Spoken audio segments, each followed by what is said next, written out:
Joining us now from St. Louis, Missouri, Senator Claire McCaskill, one of the first members of Congress to endorse Hillary Clinton. Senator, you've seen the story in the New York Times. You've heard my discussion with Chris Christie. Donald Trump apparently declared a billion-dollar loss in 1995, which the Times says means legally he could have paid no federal income taxes for years. Your reaction? Well, if you look at the way Donald Trump has conducted business, he crashes businesses into bankruptcy, leaving scores of businesses unpaid, people really hurting with the losses his companies have suffered. But he walks away unscathed, and it appears he walks away with a golden ticket that allows him under the tax code to avoid taxes for decades. I think that the key here is, how is he going to fix it? Well, look at his tax plan. Guess who his tax plan benefits? Billionaires. His tax plan benefits Donald Trump. That should be no surprise to anyone, since that is the way he sees the world. He doesn't care about those small businesses he didn't pay. He doesn't care about the people who lost millions of dollars in all of his bankruptcies. He cares about Donald. Well, but let me ask you, because the Times said that they talked to lawyers, and if he did have a billion-dollar loss, that all of this would be legal. They also don't know that he actually did it, but assuming he did, do you know anyone who pays more taxes than they have to? Well, that's not the point. The point here is his idea of fixing the tax code is to take care of billionaires, and his losses were something he used to avoid taxes, but those losses represent real pain to many people who never got paid. He said that he uses bankruptcy as a business tool. This is a guy who thinks stiffing people, working people, I mean, it's so ironic that he's trying to lift himself up as some kind of champion of working people. Look at his record of how he's treated working people throughout his life in business. It's not a good record.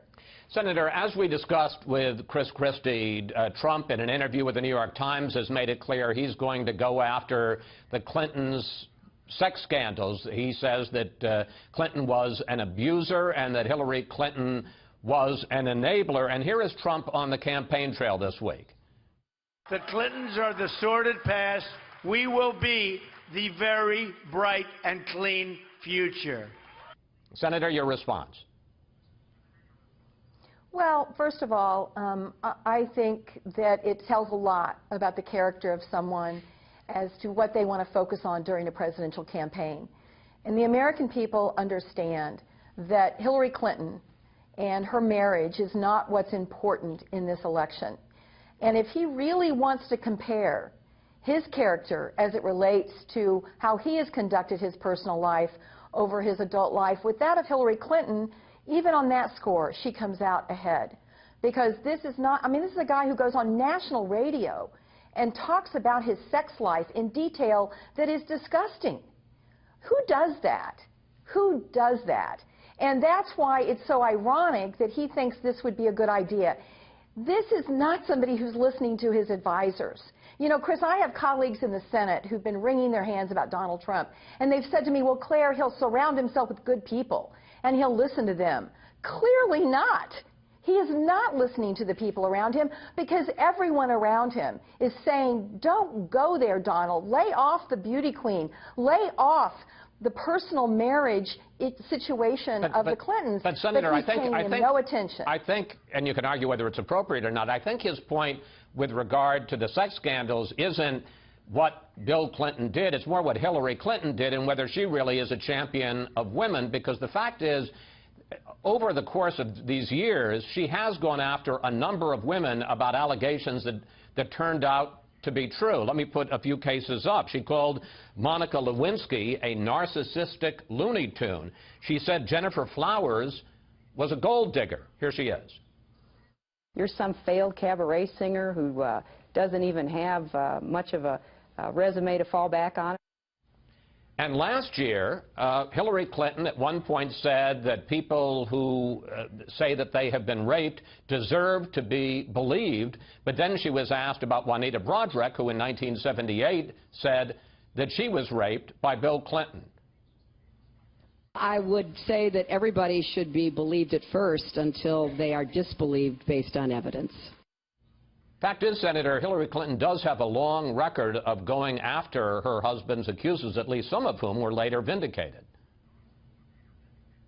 You know, Hillary Clinton may have defended her husband in various situations, but if we want to compare what she has done for women in her life, how she has worked, I mean, when the cameras weren't rolling, when no one was looking, after a law degree from one of the best schools in the country, she went to work for the Children's Defense Fund. She has said women's rights are human rights when she was First Lady, famously. She has lived a life of championing women's rights, a sponsor of equal pay legislation in the Senate. Meanwhile, Donald Trump is telling hostesses at his golf clubs that they are, you know, telling the people they get them off the hostess decks, they're too fat. I mean, this is really not even a close comparison as who's championed women's rights in their life and who has not. Even you waded into this subject back in 2006. Here's what you said then about President Clinton. I had a lot of problems with some of his personal issues. I said at the time, I think he's been a great leader, but I don't want my daughter near him. Senator, if it was okay for you to discuss then, why is it off limits for Donald Trump? It wasn't okay for me. I regretted it the minute it came out of my mouth. It was mean, it was unnecessary, and I apologized immediately. That is something Donald Trump doesn't know how to do. If only he would show some humility and the kind of character traits that we need in a president, emotional stability, the ability to be introspective and listen to others. I regret those things, and I apologize for saying that. I don't think we've ever heard Donald Trump say he's sorry for anything. All right. Well, let's turn to Donald Trump's running feud, which you mentioned a moment ago, with a former beauty queen, Alicia Machado, about her weight gain. You sent out a tweet this week. You said, the Democratic women senators have talked and we're concerned about Donald's weight. Campaign stress. We think a public daily weigh-in is called for. How big a mistake do you think Donald Trump is making? Well, obviously that was a joke, and we were all laughing about it and talked about the tweet before I sent it out, and several of my colleagues retweeted it. We are trying to make light of a situation that, frankly, has a serious side to it, and that is how he views women, how he objectifies women, how he has, and we're not talking about just in this campaign. As I say, it's important to look at people when the cameras aren't on them, before they've gotten into the bright lights of a presidential campaign. This is a man who has a history of going after women in inappropriate ways, and frankly, even in this campaign.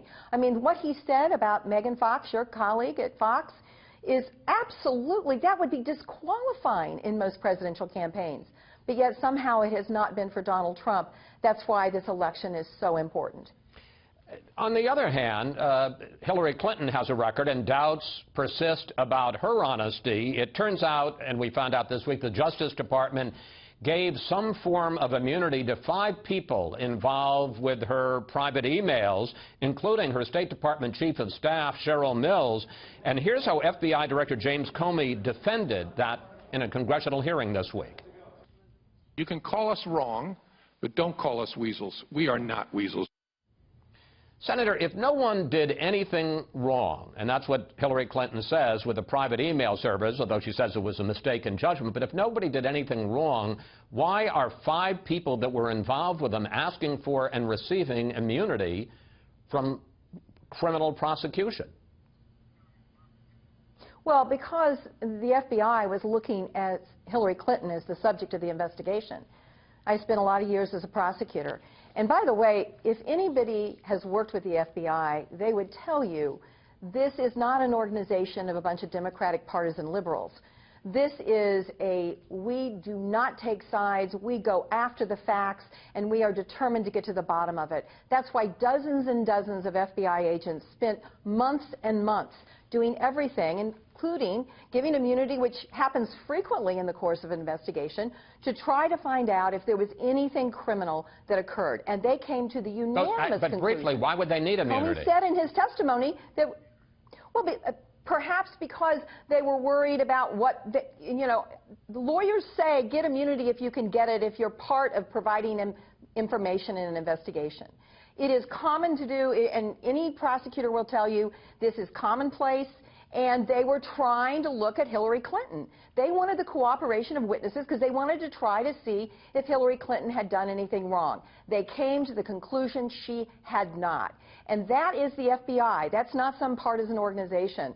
That's why we need to put this to rest. She's admitted her mistake and realize the Republicans are going to try to use this day in and day out because, frankly, they want to distract everyone from the fact that their candidate is temperamentally unfit to lead the strongest nation in the world. Senator McCaskill, thank you. Thanks for joining us. Always good to talk with you.